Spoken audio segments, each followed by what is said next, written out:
The truth is, God really cares about covenant relationship. He really values covenant. And yesterday at my church, I talked about divorce, but I talked about divorce from this perspective, from the perspective of covenant.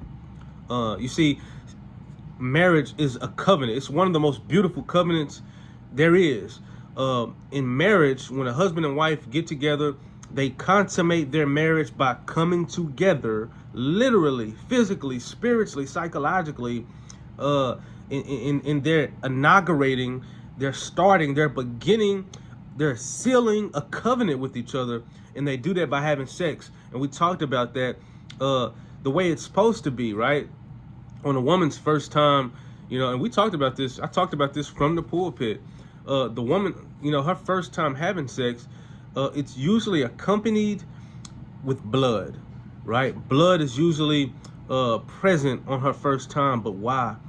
I submit to you that it's because a covenant is supposed to be being cut, which that's what the word covenant literally means, to cut.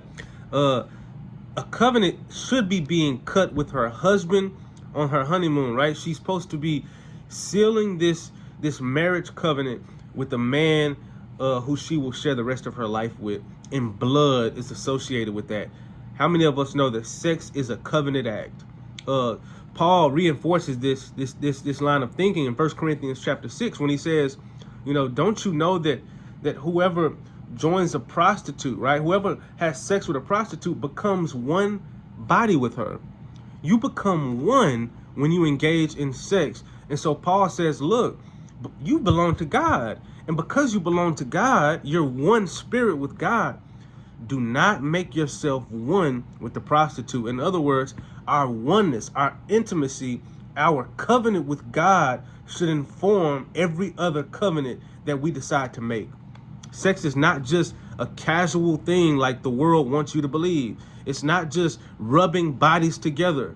And how I know this is, why does rape hit so hard psychologically, emotionally, right? Why when somebody takes sex illegitimately, when they take it by force, why does it have such a catastrophic effect on the psyche of the individual that, the victim?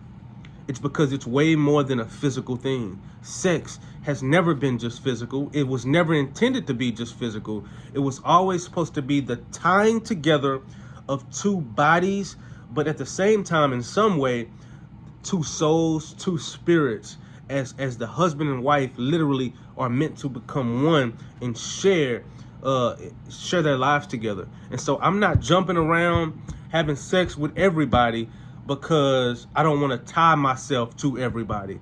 I want to tie myself to my wife because I'm tied to God. That's what it's about. Covenant relationships.